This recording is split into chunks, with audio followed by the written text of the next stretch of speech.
நல்லாம்பட்டி வறுவல். அதுக்கு தேவையான பொருள் என்னென்னு பார்க்கலாம் வாங்க.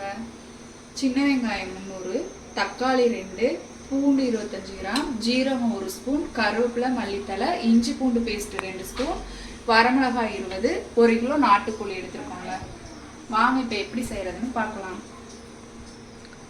அடுப்பை பற்ற வச்சுக்கலாம். அடுப்பு பற்ற வச்சு கடாய் வச்சுக்கலாம்.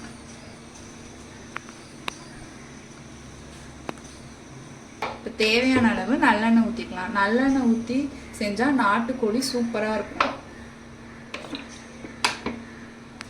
இப்போ எண்ணெய் காஞ்சிடுச்சு. நம்ம வெங்காயத்தை போட்டு வதக்கிக்கலாம்.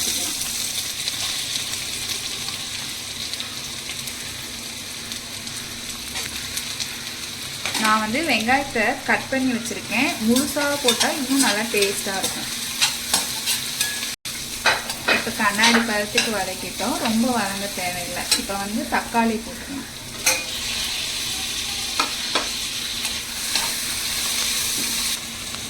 இப்போ சிக்கனை போட்டுக்கலாம்.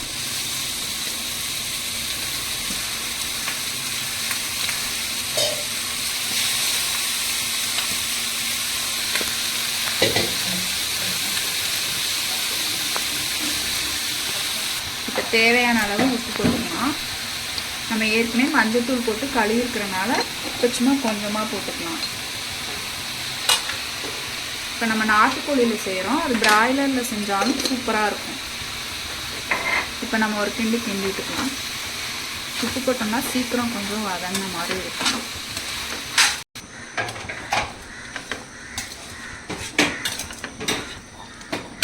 அடுத்து இஞ்சி பூண்டு பேஸ்ட் 2 ஸ்பூன் போட்டுக்கலாம்.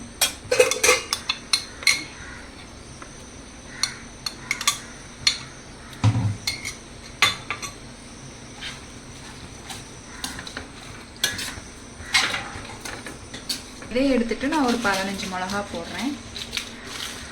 வந்து நம்ம விதையை எடுத்துட்டு போட்டோம்.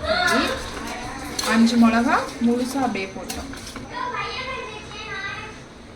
2 ஸ்பூன் வரமிளகாத்தூள் போட்டுக்கலாம். இப்போ நம்ம நல்லா ஒரு கிளறி விட்டாச்சு. இப்போ தேவையான அளவு தண்ணி ஊற்றி வேக விடுவோம். இதுவே பிராய்லர் சிக்கனாக இருந்தால் நம்ம தண்ணி ஊற்ற தேவையில்லை. இப்போ மூடி போட்டு மூடி வச்சுருவோம். வெந்ததுக்கப்புறம் பார்க்கலாம். A few moments later. Chicken வெந்துருச்சு. இப்போ இதுக்கு ஒரு தாளிப்பு கொடுத்துடலாம். அடுப்பத்தை வச்சு ஒரு தேவையான அளவு நல்லெண்ணெய் ஊற்றிக்கலாம்.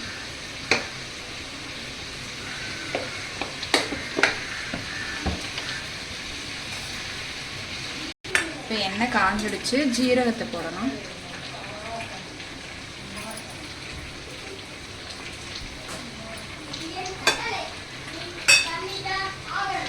அடுத்து கருவேப்பிலை போட்டுக்கலாம். அடுத்து பூண்டு போட்டுக்கலாம்.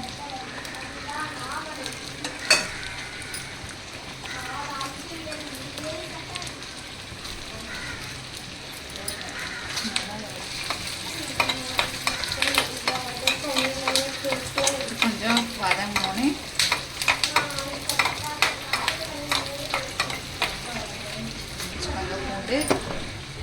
பூண்டு வதங்கிடுச்சு. இப்போ வந்து வரமிளகாய் போட்டுக்கலாம்.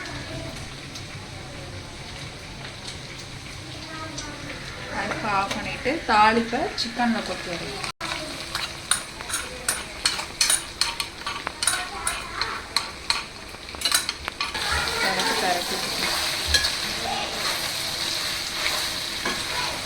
அவ்வளோதாங்க, நல்லாம்பட்டி சிக்கன் ரெடி. மல்லித்தூளை தூவிட்டு அடுப்பை ஆஃப் பண்ணிடணும். கிளறி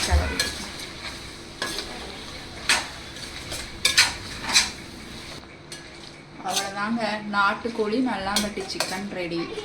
இதே வந்து நம்ம மண்பானையில் செஞ்சால் இன்னும் சூப்பராக இருக்குங்க. நாங்கள் எப்போதும் அதில் தான் செய்வோம். சிலிண்டர் பிரச்சனைங்கிறனால நாங்கள் இப்போ சில்வர் வடிச்சிட்டு வச்சு செஞ்சுட்ருக்கோம். இப்போ இதை ஒரு பாத்திரத்தில் தனியாக எடுத்து வச்சுக்கணும். எடுத்து வச்சுட்டு நல்லாம்பட்டி சட்டி சாதம் செஞ்சு இப்போ இதில் சூடான சாதத்தை கொஞ்சம் போட்டு கிளறிப்போம். அவ்வளோதாங்க நல்லாம்பட்டி சட்டி சாதம் ரெடி. சாப்பிட்டு பார்க்கலாம் வாங்க.